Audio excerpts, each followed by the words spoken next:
Hi. ഈ cinema റിവ്യൂവും അതിനോടനുബന്ധിച്ചിട്ടുള്ള കുറച്ച് controversy ഉണ്ടല്ലോ. ഇപ്പോൾ ഉണ്ണി വ്ളോഗ്സിൻ്റെ ഒരു കോൺട്രവേഴ്സി, അതാണ് നമ്മുടെ സബ്ജക്റ്റ്. ഉണ്ണി വ്ളോഗ്സ് ഒരു വീഡിയോ പുറത്തിട്ടുണ്ട്, നമുക്കതൊന്ന് കുറച്ച് കേൾക്കാം. ഹലോ, തന്റെ പേര് ഉണ്ണി വ്ളോഗ് എന്നാണോ? അതെ.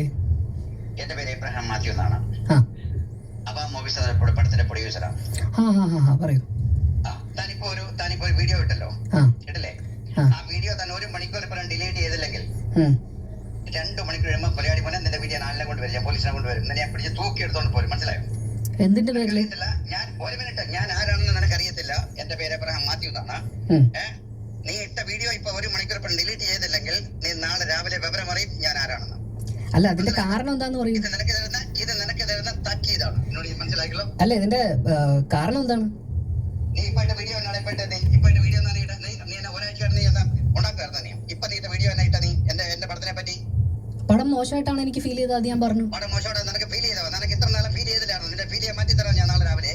അല്ല, എനിക്ക് ചെയ്തില്ലെങ്കിൽ മിസ്റ്റർ ബ്ലോഗ് നാളെ രാവിലെ നിന്റെ അധോഗതിയായിരിക്കും. നിന്നോട് ഇപ്പൊ ഞാൻ പറയാം. അല്ല, അതിന്റെ കാരണം എന്താണെന്ന് ഞാൻ ചോദിക്കുന്നത്. ഞാൻ എന്റെ അഭിപ്രായമല്ലേ പറഞ്ഞത്. നിനക്ക് തോന്നുന്ന എഴുതിയാണ് ഞാൻ കൊടുക്കണം രൂപ പറഞ്ഞേ. ഗവൺമെന്റ് ഇത് എനിക്ക് പെർമിഷൻ തന്നിട്ടുള്ളേ. എനിക്ക് എന്റെ ഗവൺമെന്റ് പെർമിഷൻ തന്നിട്ടുള്ളതല്ലേ ഞാൻ ചെയ്യുന്നുള്ളൂ. അത് നാളെ രാവിലെ ഞാൻ ഗവൺമെന്റ് പെർമിഷൻ ഞാൻ കാണിച്ചു തരാം. മനസ്സിലായല്ലോ? അതെന്താന്ന് ഞാൻ ചോദിക്കുന്നത്. നാളെ രാവിലെ നിന്റെ വീട്ടിൽ ആളിനെ കൊണ്ടുവരാം, പോലീസിനെ കൊണ്ടുവരാം. അപ്പൊ നീ പെർമിഷൻ കാണിച്ചു. പോലീസിനല്ലേ കൊണ്ടുവരുള്ളൂ? അല്ല, പോലീസേ അല്ല, ഞാൻ ആരെ കൊണ്ട് നിനക്ക് എന്നാ കാണിച്ചു തരാം. നാളെ രാവിലെ അപ്പൊ നമുക്ക് പറയാം ഏത് ഗവൺമെന്റ് ആണ് നിനക്ക് പെർമിഷൻ തന്നിരിക്കുന്നുള്ളത്. മനസ്സിലായല്ലോ? നിനക്ക് ആര് എത്ര പൈസ തന്നിട്ട് എഴുതാൻ വേണ്ടി. അയ്യോ അങ്ങനെയൊന്നും പോലെ ഇവിടെ ആരും പൈസ ഒന്നും തന്നിട്ടില്ല. ഒരുത്തന്റെ കയ്യിൽ നിന്ന് പൈസ വാങ്ങിച്ചിട്ടില്ല. നീ ആരുടെ കാശ് മേടിച്ചുള്ള ഞാൻ പറഞ്ഞുതരാം. ഞാൻ നാളെ ഞാൻ ആരുടെ കയ്യിൽ നിന്ന് കാശ് വാങ്ങിക്കാൻ ഞാൻ പറഞ്ഞുതരാം. നീ ആരുടെ കാശ് മേടിച്ചു? അതെ, പറയാന്നേ. ആരുടെ കയ്യിൽ ഞാൻ കാശ് വാങ്ങിച്ചത്? ഞാൻ ഒരാളുടെ കയ്യിൽ നിന്ന് കാശ് വാങ്ങിച്ചിട്ടില്ല. എടാ കൊച്ചേ, നീ കേരളത്തിലാണല്ലോ. അതെ. നീ കേരളത്തിലല്ലേ? കേരളത്തിന് പുറത്തുള്ളവരെ നിങ്ങൾ ഒന്നും പറയൂലേ? നീ കേരളത്തിൽ പുറത്താണെങ്കിലും കേരളത്തിനകത്താണെങ്കിലും നിന്നോട് ഞാൻ പറയുന്നുണ്ടല്ലോ, നിനക്ക് പ്രശ്നം ഉണ്ടാക്കാനാണെങ്കിൽ നീ ഇത് തുടങ്ങിക്കോ. നിന്റെ അധോഗതി. ഞാൻ 2 കാര്യം. ഉണ്ണി വ്ളോഗ് അയാളുടെ ടൈം ലൈനിൽ പോസ്റ്റ് ചെയ്ത ഒരു വീഡിയോ ആണ്. പുള്ളി ഒരു ഡയറക്ടർ വിളിച്ചിട്ട് ത്രെട്ട് ചെയ്യുന്നത്, അതായത് ഭയങ്കരമായിട്ട് ദേഷ്യപ്പെട്ട് ഭീഷണിപ്പെടുത്ത് കൊള്ളുകയാണ്. എന്നിട്ട് വീട്ടിൽ കയറി തന്നെ ഞാൻ അങ്ങനെ ചെയ്യും, മുട്ട ഇടും എന്നൊക്കെയാണ് പറയണത്. ഇതിന്റെ കാരണം എന്താണെന്ന് പറഞ്ഞു കഴിഞ്ഞാൽ, ഈ പുള്ളിക്കാരൻ ബാഡ് ബോയ്സ് എന്ന് പറയുന്ന സിനിമയുടെ റിവ്യൂ ഇട്ടു. ആ റിവ്യൂ ഒരിക്കലും അക്സെപ്റ്റ് ചെയ്യാൻ പറ്റത്തില്ല. എബ്രഹാം മാത്യു എന്ന് പറയുന്ന സംവിധായകനാണെന്നാണ് എൻ്റെ ഒരു മനസ്സിലായത്. സംവിധായകൻ ഉമർ ലുലുവും നിർമ്മാതാവ് എന്ന് പറയുന്നത് ഇയാളുമാണ് എന്നാണ് മനസ്സിലാവുന്നത്. അപ്പോൾ ഏതായാലും ഇവർ രണ്ടുപേരും അതിനകത്ത് നല്ല ഇൻവോൾവഡ് ആണ്. ഇതിനെപ്പറ്റി സായി ഒരു വീഡിയോ ഇട്ടിട്ടുണ്ട്. സായി നന്നായിട്ടാണ് പറഞ്ഞിട്ടുള്ളത്. ഉമർ ലുലുവുമായിട്ട് സായിയുടെ റിലേഷൻഷിപ്പ് നമ്മൾ പറയണ്ടല്ലോ. ബിഗ് ബോസിലുള്ളവരുമായിട്ടൊക്കെ സായിക്ക് ഇപ്പോൾ ഭയങ്കര റിലേഷൻഷിപ്സാണ്. ബിഗ് ബോസിൽ കഴിഞ്ഞിട്ട് ഇറങ്ങിയ ഉമർ അണ്ണൻ ചെയ്ത പ്രോഗ്രാമാണ്. അപ്പം വിളിച്ചിട്ട് നല്ല റിവ്യൂ കൊടുക്കണമെന്ന് പറഞ്ഞിട്ടുണ്ടാവും. അപ്പോൾ എന്തായാലും സായി കണ്ടു, സായിക്ക് അത് ഇഷ്ടപ്പെട്ടു, സായിയുടെ ഭാഗം പറഞ്ഞു. ഉണ്ണി പോയി, അതുകൊണ്ടായിരിക്കാം ചിലപ്പോൾ ഉണ്ണി ഇത് കാണണ്ട എന്ന് വെച്ചിട്ടുണ്ടാവും. പിന്നെ ഞാൻ യൂഷ്വൽ സൈക്കോയുടെ ചാനലും കണ്ടിരുന്നു. അപ്പോൾ അതിനകത്തും പുള്ളിക്കാരനും പറഞ്ഞു എനിക്കതിൻ്റെ പ്രിവ്യൂ കണ്ടപ്പോൾ കാണണമെന്ന് തോന്നിയിട്ടുണ്ടായിരുന്നില്ലെന്ന്. കുറേ അധികം പേര് ഇതിനടുത്ത് റിയാക്ട് ചെയ്ത മിക്കവാറും ആൾക്കാരും ഒക്കെ തന്നെ അത് പിന്നെ പറയുന്നുണ്ട്, അവർക്കത് താല്പര്യമില്ല. അപ്പോൾ അതിൻ്റെ ഒരു റിവ്യൂ കണ്ടപ്പോൾ താല്പര്യം ഇല്ലാത്തോട്ട് അവരൊന്നും പോയി കാണാൻ പോയിട്ടില്ല.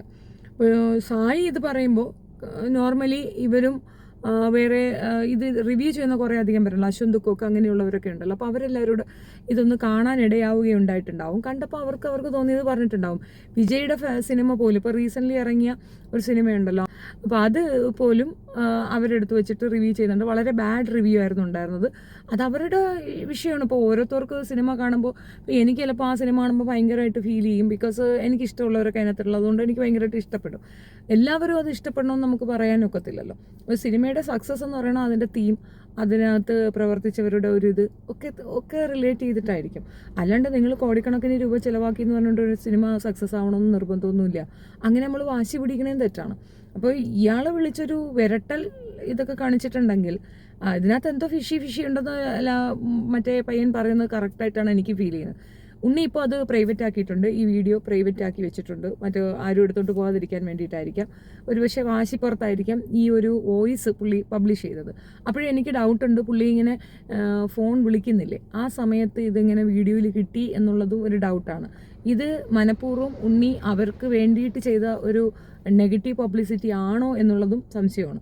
ഒരു നെഗറ്റീവ് പബ്ലിസിറ്റി ആണെങ്കിൽ പോലും ആളുകൾ ഇത് എന്താണെന്ന് കാണാനായിട്ട് പോകുമല്ലോ, അതായിരിക്കാം ഉദ്ദേശം. അപ്പോൾ ഉണ്ണി പൈസ വാങ്ങിയിട്ടുണ്ടോ എന്ന് വെച്ചാൽ മേ ബി ഉണ്ടാവാൻ സാധ്യതയുള്ളത് ഇവരുടെ കയ്യിൽ നിന്നായിരിക്കാനാണ് സാധ്യത. അല്ലെങ്കിൽ പിന്നെ അവർക്ക് വേണ്ടിയിട്ട് ഇപ്പോൾ ഇങ്ങനെ ഒരു വീഡിയോ പോലെ ക്രിയേറ്റ് ചെയ്യണു, യാദൃച്ഛികം ഒരു കോള് വരികയോ ആ കോള് പ്ലേ ചെയ്യുകയൊക്കെ ഓക്കെയാണ്. പുള്ളി അങ്ങനെ വീഡിയോ പിടിക്കുന്ന സ്ഥലത്ത് തന്നെ ഇരിക്കുന്നു, അവിടെ തന്നെ ഈ കോള് വരുന്നു, ആ വീഡിയോ അയാൾ പിടിച്ചിട്ടിട്ടുണ്ട്. അപ്പോൾ ആകെ മൊത്തത്തിൽ എന്തോ ഒരു ഫിഷി തിങ് എനിക്കും ഫീൽ ചെയ്യുന്നുണ്ട്. ബട്ട് സ്റ്റിൽ പുള്ളി പറഞ്ഞ ആ ടോൺ, അതിനിപ്പോൾ അത് യഥാർത്ഥത്തിലുള്ള ഭീഷണിയാണെങ്കിൽ തീർച്ചയായിട്ടും അത് ആക്ഷൻ എടുക്കേണ്ട ഒരു കാര്യമാണ്. ഒരാളുടെ അഭിപ്രായ സ്വാതന്ത്ര്യത്തിൽ ഇയാൾ കൈയെടുത്തേണ്ട കാര്യം എന്താണ്? സിനിമ എന്ന് പറയുന്ന സാധനം ആരുടെയും കുത്തകാവകാശമൊന്നുമല്ല. അത് എല്ലാവർക്കും ഇഷ്ടപ്പെട്ടു കൊള്ളണമെന്ന് നിർബന്ധം പിടിക്കാക്കത്തില്ല. ഫാമിലി ഓറിയൻറ്റഡ് ആയിട്ടുള്ള സിനിമ കുട്ടികൾക്ക് ഇഷ്ടപ്പെടണമെന്ന് നിർബന്ധം പറയാനൊക്കത്തില്ല. കുട്ടികളുടെ സിനിമ ഫാമിലിക്ക് ഇഷ്ടപ്പെടണമെന്ന് പറയാനും ഒക്കത്തില്ല. അപ്പോൾ അത് ഓരോരുത്തരുടെ ചോയ്സാണ്. അപ്പോൾ ചിലർ മെജോറിറ്റി അത് ഇഷ്ടപ്പെടും, ചിലർ മെജോറിറ്റി റിജക്റ്റ് ചെയ്യും. ഇപ്പോൾ പിന്നെ മറ്റേ ഇലുമിനാറ്റി സോങ് ഉള്ള ഇത്, അത് രംഗണ്ണൻ്റെത്, എല്ലാവർക്കും അത് ഇഷ്ടപ്പെടത്തില്ല. അതിനകത്ത് ഒരുപാട് ഫോൾട്ട് ഉണ്ട്. ടെക്നിക്കലി നമ്മൾ ഒരുപാട് കാര്യം നമുക്ക് അതിനകത്ത് എടുത്ത് പറയാൻ പറ്റുന്ന ഒരുപാട് കാര്യമുണ്ട്. അതൊരു ശരിക്കും പറഞ്ഞാൽ അത് മദ്യത്തിനെയൊക്കെ പ്രൊമോട്ട് ചെയ്യുന്ന ഒരു സിനിമയായിട്ടാണ് എനിക്ക് ഫീൽ ചെയ്തത്. കുടിച്ച് മന്മഥനായി നിന്ന് കഴിഞ്ഞാലാണ് രംഗണ്ണൻ ലെവലിലേക്ക് വരിക, അല്ലെങ്കിൽ രംഗണ്ണനെ തിരക്കി ഇതുപോലെ ബാംഗ്ലൂരിലൊക്കെ പഠിക്കാൻ പോകുന്ന കുട്ടികൾ ഭയങ്കര ഡ്രഗ് അഡിക്റ്റ് ആണ് എന്നൊക്കെ ഒരു മെസ്സേജ് അത് കൊടുക്കുന്നുണ്ട്. അങ്ങനെ കുറേ കാര്യങ്ങൾ അതിനകത്ത് റോങ് മെസ്സേജസ് ഉണ്ട്. ഒരാളെ കൊല്ലുന്നതും അതൊക്കെ ഒരുപാട് മെസ്സേജസ് ഉണ്ട്. പക്ഷേ സ്റ്റിൽ അത് സക്സസ്ഫുൾ സിനിമയാണ്. അത് ഫാമിലി എന്ന് മാത്രമല്ല, എല്ലാം ഇന്ന ഒരു കാറ്റഗറിയിൽ നിന്നുള്ള എല്ലാവരും അക്സെപ്റ്റ് ചെയ്തൊരു സിനിമയാണ്. അതെന്തുകൊണ്ടാണ്? അത് എൻ്റർടൈൻമെൻ്റ് ആണ്. അപ്പോൾ ഒരു എൻ്റർടൈൻമെൻറ്റ് രീതിയിലുള്ള ഒരു സാധനം ചെയ്യുമ്പോൾ അതിനകത്ത് എല്ലാ ചേരുവകളും ഉണ്ടാകണം. അങ്ങനെയാണെങ്കിൽ അത് സക്സസ് ആവും. ഇനി അങ്ങനെ ചേരുവകളൊന്നും ഇല്ല എന്നുണ്ട്, നിങ്ങൾക്കതൊരു എന്താ പറയുക അവാർഡ് ഫിലിം ആണെങ്കിൽ സോ അത് ആ കാറ്റഗറിയിൽ പോവും, അത് ഇഷ്ടപ്പെടുന്നവരും ഉണ്ടാകും. അപ്പം അതിനൊക്കെ പോയിട്ട് ഇങ്ങനെ ഇടന്നുണ്ട് ചീത്ത വിളിക്കാനും അവരെ വിളിച്ച് വിലക്കുന്നത് ഒട്ടും ശരിയായ നടപടിയല്ല എന്നുള്ളത് ആദ്യത്തെ വാദം. രണ്ടാമത്തെ കാര്യം, ഇതിവർ രണ്ടുപേരുടെ പ്ലാൻ ചെയ്തിട്ടുണ്ടാക്കിയ ഒരു സംഗതിയാണെങ്കിൽ പരമ ബോറായിട്ടുണ്ട്. പ്രത്യേകിച്ച് ഉണ്ണിക്കൊക്കെ എന്ന് പറഞ്ഞാൽ ഒരു അത്യാവശ്യം അക്സെപ്റ്റൻസ് ഉള്ളതാണ്. അയാളുടെ ഒരു റിവ്യൂ ഒക്കെ എന്ന് പറഞ്ഞു കഴിഞ്ഞാൽ കുറേ അധികം പേർക്ക് ഇഷ്ടമുള്ളതാണ്. അപ്പോൾ അവരെ നിരാശപ്പെടുത്തിക്കൊണ്ട് ഉണ്ണി ഇത് ചെയ്യാൻ പോകരുതായിരുന്നു എന്നുള്ളതാണ്. ഇനി അഥവാ ഇതിനകത്ത് ഉണ്ണിക്ക് എന്തെങ്കിലും പങ്കുണ്ടെങ്കിലുള്ള കാര്യമാണ്. പങ്കില്ലെങ്കിൽ പ്രശ്നമൊന്നുമില്ല.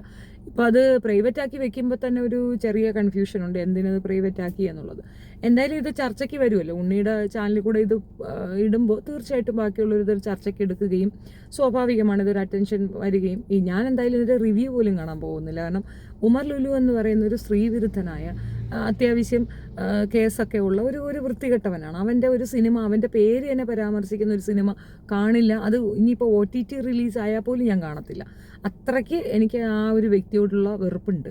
അത് മറ്റൊന്നും കൊണ്ടല്ല, അത് എന്താ പറയുക എന്ന് പറഞ്ഞാൽ, ഒരു തെറ്റ് ചെയ്താൽ തെറ്റിനെ ഉൾക്കൊള്ളാൻ പഠിക്കണം. അതിന് പകരം ആ തെറ്റിനെ ന്യായീകരിക്കുകയും വളരെ മ്ലേച്ഛമായ രീതിയിൽ അതിനെ ഇത് പറയുകയും ചെയ്ത വ്യക്തികളെ എൻ്റെ പ്രതിഷേധങ്ങൾ ഇങ്ങനെ കാണിക്കാനാണ് എനിക്ക് താല്പര്യം. നെഗ്ലക്റ്റ് ചെയ്യുക, ഇഗ്നോർ ചെയ്യുക എന്നുള്ളതാണ്. അതേപോലെ തന്നെ അസോഷ്യൽ ദിലീപിൻ്റെ കേസും അത് തന്നെയാണ്. അൺടിൽ അൺലെസ് എനിക്ക് അയാൾ കൃത്യമാണ്, അയാൾ തെറ്റ് ചെയ്തിട്ടില്ല എന്ന് പൂർണ്ണ ബോധ്യപ്പെട്ടാൽ മാത്രമേ അയാളുടെ സിനിമയും ഞാൻ പ്രൊമോട്ട് ചെയ്യുള്ളൂ, അല്ലെങ്കിൽ ഞാൻ കാണാൻ പോകാറില്ല.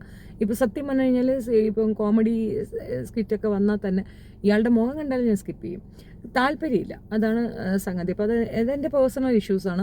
അതുകൊണ്ട് നിങ്ങൾ കണ്ടുപറ്റുള്ളൂ തലയിൽ തോക്കും വെച്ചുകൊണ്ടെന്ന് പറഞ്ഞു കഴിഞ്ഞാൽ പോടാന്ന് പറയും ഞാൻ, അത്രയേ ഉള്ളൂ. ഈ ഒരു വിഷയത്തിൽ തീരുമാനം കറക്റ്റല്ല എന്ന് തന്നെയാണ് എൻ്റെ അഭിപ്രായം. ഒരാൾ വിളിച്ച് പറഞ്ഞ ഉടനെ അത് ഡിലീറ്റ് ചെയ്യേണ്ട ആവശ്യമൊന്നുമില്ല.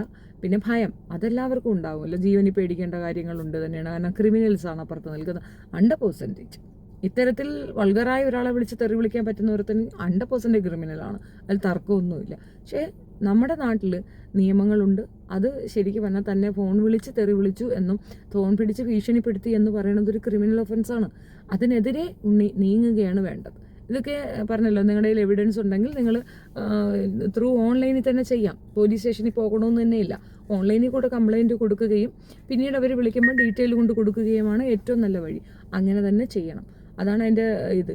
നമ്മൾ ഈ സോഷ്യൽ മീഡിയയിലൊക്കെ നിന്നുകൊണ്ട് ഇപ്പം ഇതുപോലുള്ള ഒരു കാര്യങ്ങൾ, ഇത് കുറച്ച് അക്സെപ്റ്റൻസ് ഉള്ള കാര്യമാണ്.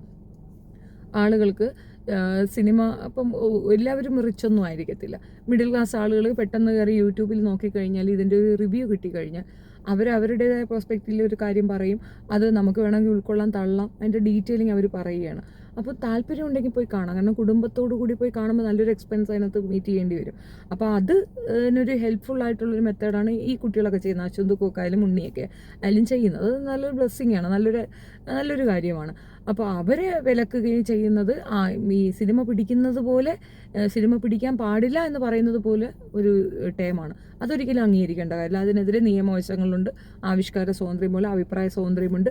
അതിനെതിരെയുള്ള ഈ പോരാട്ടങ്ങൾ, ഈ തോന്നിവാസങ്ങളൊന്നും അനുഭവിച്ചു കൊടുക്കേണ്ട കാര്യമില്ല. പിന്നെ പേഴ്സണലി പറയണമെങ്കിൽ ഈ സിനിമ കാണാനേ പോകരുതെന്നാണ് എൻ്റെ ഒരു അഭിപ്രായം. കാരണം ഇത്രത്തോളം വൾഗറായിട്ടുള്ള കുറേ മനുഷ്യർ പിടിച്ച ഒരു സിനിമ നമുക്കെന്തിനാണ്? ചില കാര്യങ്ങൾ പൊതുസമൂഹം വിചാരിച്ചാൽ ഇവൻ്റെയൊക്കെ അഹങ്കാരം അങ്ങ് അടങ്ങും എന്നുള്ളതാണ്. ആ ധാർഷ്ട്യം, ആ മോശപ്പെട്ട വാക്കുകൾ, ഇതൊക്കെ തന്നെ സത്യം പറഞ്ഞാൽ അവൻ്റെ ഒരു വല്ലാത്തൊരു വൃത്തികെട്ട മോഡാണ് അതിനകത്തൂടെ വെളിവാകുന്നത്.